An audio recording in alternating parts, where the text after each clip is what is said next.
I wandered into the deep part of the woods the other day. All was quiet and still. Silence. Spring had not yet officially sprung from winter's slumber. The leaves on the bed of the woods still smelled of the previous fall.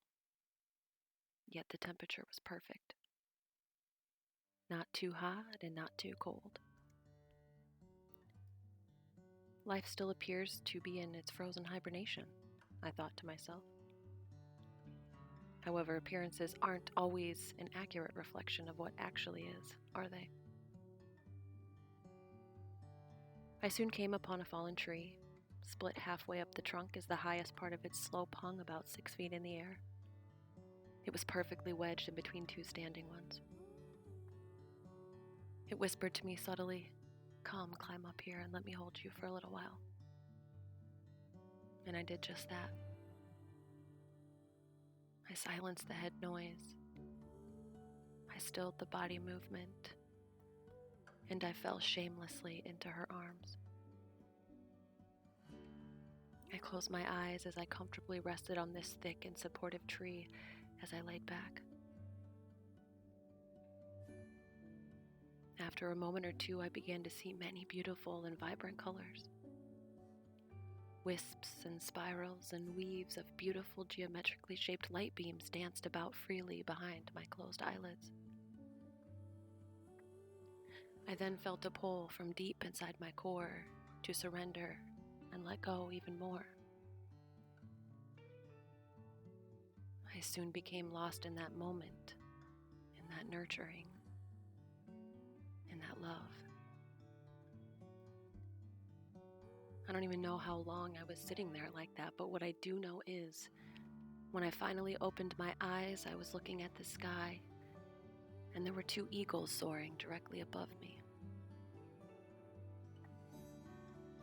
I gazed toward the sound of rustling foliage, and there were squirrels that had seemingly appeared out of nowhere, playfully prancing about. There were leaves that had been scooped up by the sudden wind and carried high into the treetops, and then slowly, gently, spiraling delicately back down to the ground. It's like they were painting the empty airspace with their grace.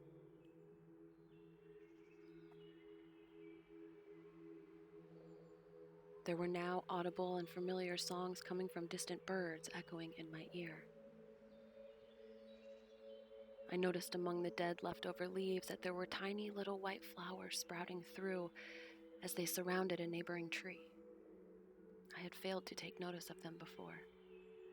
They were so delicate and innocent.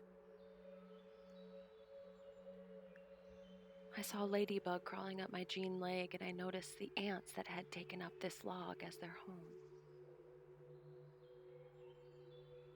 I heard the sound of twigs snapping just before I saw a family of deer passing through in the not-so-far-off distance. Life still appears to be in its frozen hibernation, I think again to myself, questioning my prior observation. But in reality and in hindsight, it was me. It was I who had not yet awoken from my slumber that day. For when I arrived, I was too loud internally and emotionally for me to hear or see her clearly.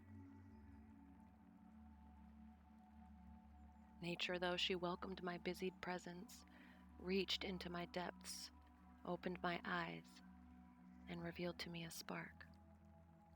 Her spark. And when I felt the burning intensity of that spark, I saw life and these woods and everything else outside of its surface appearance as one.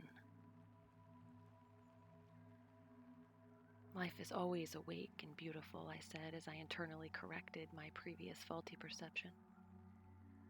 The real question is, do we always have our senses turned on so that we may wholesomely receive it? And sequentially, are we capable of returning the waves of gratitude to her after the reception?